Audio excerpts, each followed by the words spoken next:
Anxiety isn't worry about the future. It's silent war you're losing every day against your own mind. You wake up with chest tightness before even remembering why. You spend entire day anticipating catastrophes that never happen. You check phone compulsively, avoid situations you used to master, cancel commitments because you're not feeling well.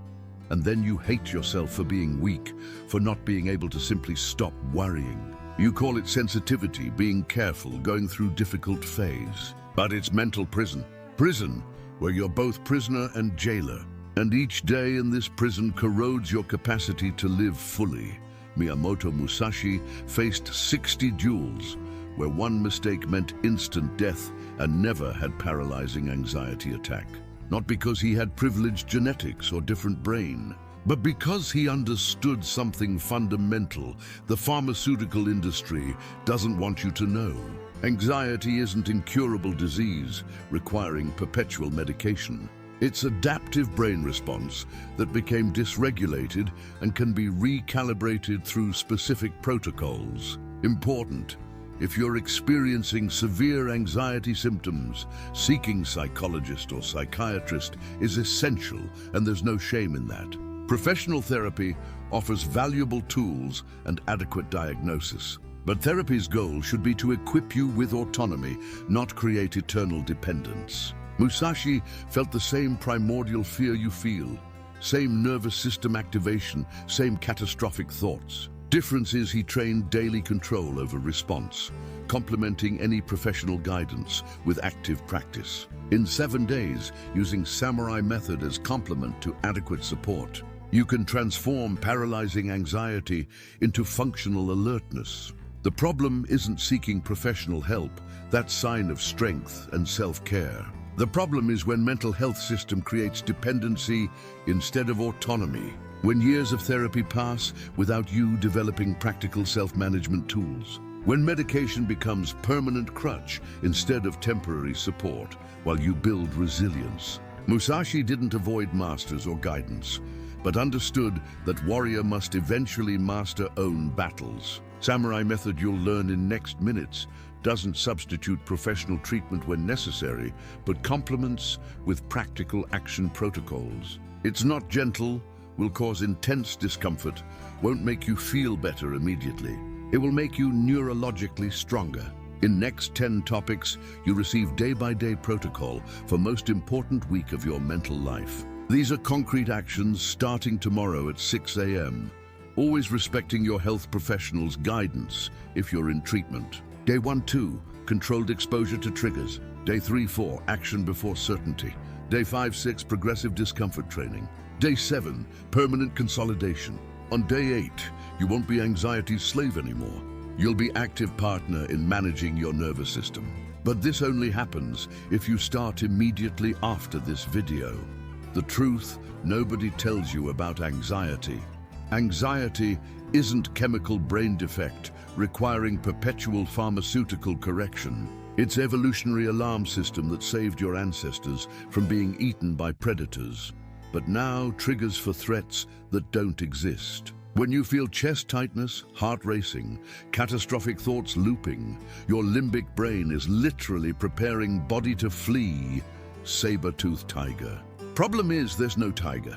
There's work meeting, unanswered message, bill to pay, presentation to give. None of these can physically kill you, but your primitive brain didn't evolve to distinguish real threat from social or financial threat. Result, you live in constant alert state for imaginary dangers, while capacity to live present is destroyed.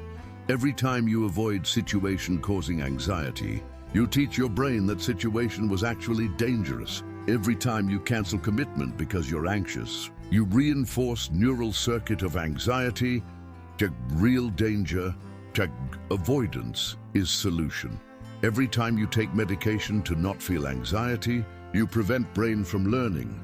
You can survive discomfort, and cycle perpetuates and intensifies. Situations that used to cause mild anxiety now cause panic. Activities you used to do naturally now seem insurmountable mountains. Your world progressively shrinks until you're trapped in shoebox-sized comfort zone. Musashi understood this 400 years ago observing warriors. Those who avoided duels became progressively more anxious until facing any combat became impossible and they died in first inevitable confrontation. The brutal truth nobody tells you: anxiety doesn't go away through avoidance, medication, or emotional validation. It goes away through repeated controlled exposure that teaches your nervous system you can survive discomfort. You don't need to wait for anxiety to pass before acting. You act despite anxiety, and it passes as consequence. It's not about feeling brave before doing scary things. It's about doing scary things repeatedly until brain updates database. Did this 20 times anxious and survived 20 times, therefore not mortal threat. Musashi didn't wait for fear to dissipate before duels. He fought with total fear and discovered he functioned perfectly well, terrified. After 60 repetitions, fear decreased because brain had massive empirical evidence. You'll do same in next 7 days, but first need to identify exactly which type of anxiety dominates you, the 3 types of anxiety, and which one dominates you. Type 1, catastrophic anticipatory anxiety. This type spends 90% of mental time living terrible futures that never happen. What if I lose job? What if nobody likes me? What if everything goes wrong? What if I fail publicly? Lives disaster scenarios in cinematic detail while present passes unnoticed. Each new situation triggers mental simulation of 1,000 ways it can go wrong. Result: paralysis by analysis, opportunity avoidance, life progressively shrinking. Musashi saw warriors like this who spent nights before duels, imagining each way to die instead of training. They died not from lack of skill, but because they entered combat mentally exhausted from fighting imaginary battles. If you're this type, your poison is hyperactive imagination applied negatively. You need acceptable worst-case protocol from day 7, where you learn to stop avoiding bad thoughts and process them completely until they lose power. Type 2, hyper-intense somatic anxiety. This one feels anxiety primarily as uncontrollable and terrifying physical symptoms. Heart races and is certain of heart attack. Short of breath and thinks will suffocate. Dizzy and believes will faint. Trembling and feels losing control. Lives compulsively checking body for signs something's wrong. Each physical sensation becomes evidence of terminal disease. Goes to doctors repeatedly, gets tests that return normal but doesn't believe. Lives terrified of own body. Musashi also saw this in warriors who interpreted normal pre-combat activation as disease or weakness. They confused physiological preparation for action with imminent collapse. If you're this type, your poison is catastrophic interpretation of normal alert sensations. You need forced exposure protocol from days 1-2, where you deliberately induce physical symptoms repeatedly until brain learns they're uncomfortable but not dangerous.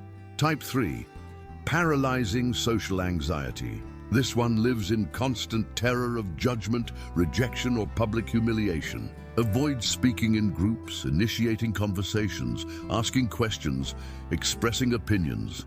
Any situation where can be observed or evaluated. Spends hours ruminating about past social interactions, analyzing every word said, every facial expression, searching for evidence of being judged negatively. Meticulously plans future interactions, but when they arrive, usually avoids or flees. Social world shrinks to almost complete isolation. Musashi despised these warriors not from cruelty, but because he knew social avoidance was death sentence. Warrior who can't face other warriors' gazes certainly can't face swords. If you're this type, your poison is brutal overestimation of how much others think about you and underestimation of your capacity to handle disapproval.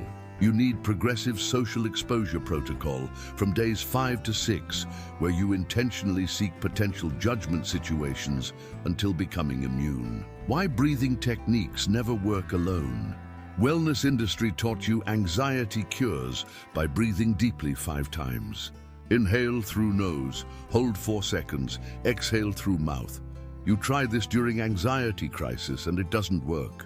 Worse, increases frustration because now, besides anxious, you feel failed for not being able to do simple technique. Brutal truth. Controlled breathing is a valuable tool, but completely useless if used in isolation as only strategy. Deep breathing activates parasympathetic nervous system that temporarily calms body. But if you don't change behaviors causing anxiety, you're just putting Band-Aid on wound needing surgery. It's like trying to extinguish fire with a cup of water while leaving gasoline tap open. Musashi saw warriors breathing calmly before duels, but freezing in combat because they only trained breathing, never trained action under fear. Correct implementation. Breathing is temporary anchor you use during exposure to what causes anxiety, not to avoid exposure. Days 1 to 2 of protocol, you'll deliberately enter anxiety-provoking situations while breathing controlled. Don't breathe to calm, then avoid. Breathe to calm enough to act despite fear. Small difference in words, massive in results. Next topic shows how this works in practice.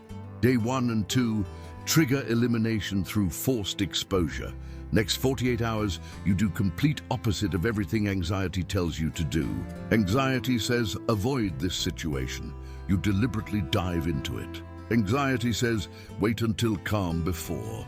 You act especially because you're anxious. Musashi, when feeling fear before duel, didn't postpone until fear passed. He fought immediately because he understood courage doesn't precede action. It results from it. Day 1, specific protocol. At 6 a.m., you list 3 situations you avoid from anxiety. Could be call you postpone, place you don't go, person you avoid, conversation you flee. By noon, you face all 3, deliberately without excessive preparation. You'll feel panic wanting to stop you. You use breathing to not collapse, but advance even trembling. Each completed exposure teaches brain, entered terrifying situation, and survived intact. Day 2. You intensify. 3 new situations, but now maintain exposure for minimum 15 minutes, even uncomfortable. Don't flee at anxiety peak because that reinforces fear. Stay until anxiety naturally starts decreasing, proving it's not dangerous. Musashi did extreme version, meditated in cemeteries at night until fear of ghosts disappeared through complete desensitization. You don't need cemeteries. You need to stay in bank line anxious without fleeing. Day 3 and 4, the samurai principle of action before certainty. Anxiety paralyzes you, waiting for absolute certainty before acting. Need certainty it will work out. Need guarantee won't fail. Need to eliminate all risk before starting. This search for impossible certainty keeps you paralyzed indefinitely because total certainty never exists. Musashi entered mortal duels without certainty of victory. He entered with maximum possible preparation, but accepting uncertainty as part of reality. Days 3 and 4, you train action under uncertainty deliberately. Protocol. Identify 3 decisions you're postponing for needing more information. Research that never ends, planning that never gets perfect, preparation that's never sufficient. You're using certainty search as disguised procrastination. By noon of day 3, you act on 3 decisions with information you already have. Imperfect but sufficient. You'll feel anxiety screaming, not ready yet. You act especially for not being ready, proving you can function well in uncertainty. Day 4 increases. 3 actions where outcome is genuinely uncertain and there's real risk of failure. You do anyway, discovering that dealing with bad consequences is infinitely less terrible than living paralyzed, avoiding them. Musashi said, acceptance of death brings full life. Modern version, acceptance of possible failure brings liberating action. Day 5 and 6, progressive discomfort training, mental. Misogi, anxiety thrives in comfort zone because avoidance teaches brain that discomfort is danger. Samurai solution. Daily voluntary exposure to progressively greater discomforts until nervous system completely recalibrates. Traditional misogi was bathing in freezing waterfall for hours. Mental version is exposure to calibrated social and psychological discomforts until social anxiety dissolves. Day 5, 3-level protocol. Level 1, initiate 5 conversations with strangers about neutral topics. Supermarket, elevator, bus stop. First will seem impossible, fifth will be neutral. Level 2. Ask 3 stupid questions in public contexts where you'd normally silence from fear of appearing ignorant. Meeting, class, group. Level 3. Express 3 contrary opinions politely where you'd normally agree to avoid conflict. Each level breaks association, social discomfort, just real danger. Day 6 intensifies exposure. 3 situations of potential rejection or judgment you'd completely avoid. Ask for something likely to be refused. Volunteer for something visible where you can fail. Initiate interaction with someone intimidating. Objective isn't getting positive result. It's surviving negative result and discovering you remain intact. After 12 exposures in 48 hours, your brain has empirical evidence that social discomfort doesn't kill. Day 7. The acceptable worst-case rule. Anxiety keeps you hostage through vague, catastrophic thoughts you never fully process. What if goes wrong? What if it's terrible? What if I can't handle? Keeps threat nebulous and undefined because specificity would destroy fear's power. Samurai method inverts. You deliberately imagine worst possible scenario in brutal detail to the end. Discovering even worst case is survivable. Day 7, you take biggest current anxiety and apply 3-question protocol. First, what's literally the worst that can happen if this fear materializes? Not vague, will be horrible, but specific, I'll lose job. Second, if worst scenario happens, what 3 concrete actions would I take to handle? Detailed planning anxiety never allows. Third, 5 years from now, will this still matter with current intensity? You discover something liberating. Even worst scenario has manageable solution and extremely low probability of happening. Anxiety loses power when you stop mentally fleeing and face monster directly. Musashi before duels visualized death in detail, completely accepted possibility, then fought free because he'd already processed worst case. It wasn't toxic positive thinking denying risk. It was realistic acceptance that freed action. You do same today with your anxieties. Modified Zazen, samurai meditation for neural control. Zazen is seated meditation used by samurai not to relax, but to train control over rebellious mind. Different from modern guided meditation that distracts you with visualizations, Zazen forces you sit with anxious thoughts without fleeing until you learn you're not your thoughts. You just observe them. Musashi meditated hours daily, specifically to develop capacity to not react to every mental impulse. Version adapted for anxiety. 10 daily minutes sitting in total silence. No music, no guide, no distraction. When anxious thought arises, and it will in droves, you don't try stopping it, don't breathe to calm, don't validate or combat. Just observe it arise, exist, and naturally dissolve like passing cloud. There's catastrophe thought. Again, interesting.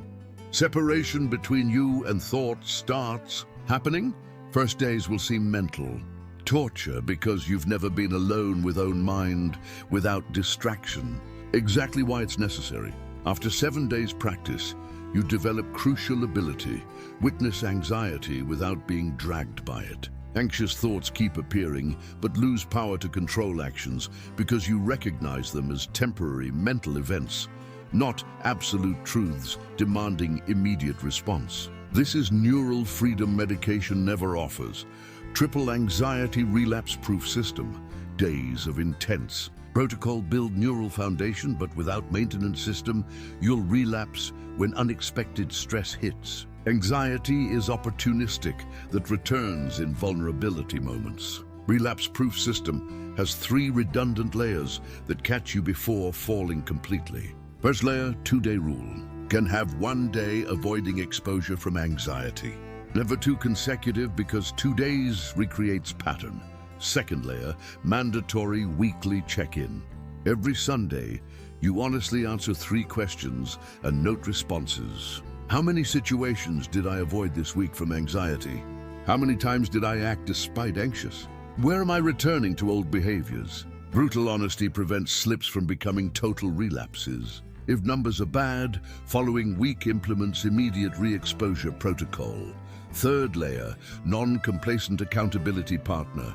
One specific person you send weekly check-in to. Not for consolation when you fail, but for inflexible accountability. When you report avoided 5 situations this week, partner responds, re-exposure protocol starts tomorrow, 6 a.m. Which 3 situations will you face? No judgment but no permissiveness. Musashi had this with senior students. 3 layers together make complete relapse almost impossible if you follow system. From chronic anxious to mentally unshakable. There's moment between day 7 and day 30 where fundamental change happens. You stop being person fighting against anxiety and become person who feels anxiety sometimes but isn't controlled by it. It's no longer behavior forced through willpower. It's neural identity transformed through accumulated evidence. Musashi wasn't brave because he never felt fear. He was brave because he felt total fear and acted correctly anyway, 60 times until it became automatic. Each day, you act despite anxious's neural vote for resilient identity. After 7 consecutive days, brain starts updating self-image. After 21 days, new identity is neurologically consolidated. Identity change is more powerful than any isolated technique because techniques you forget under stress, identity persists automatically. When anxiety arises, person with identity, I'm anxious, collapses. Person with identity, I feel anxiety but act anyway, continues functioning. Next, 21 days after initial week, you consolidate through 3 practices. First, every morning declare out loud, I feel anxiety but am not controlled by it. I act despite discomfort. Second, every night note 3 pieces of evidence from day proving resilient identity. Did X even anxious? Maintained exposure Y until anxiety decreased. Third, when someone asks how you are, respond, I'm facing challenges, never I'm anxious. Language you use to describe yourself shapes neural identity you incorporate. You just received most direct and neurologically effective protocol that exists to transform paralyzing anxiety into functional alertness without perpetual medication dependence. These aren't superficial relaxation techniques that stop working under stress. They're samurai protocols tested in life or death situations, adapted with modern neuroscience. Forced exposure to triggers, action before certainty, progressive discomfort training, worst-case processing, Zazen for mental control. Triple anti-relapse system. Final challenge is absolutely simple, but requires courage. Post in comments.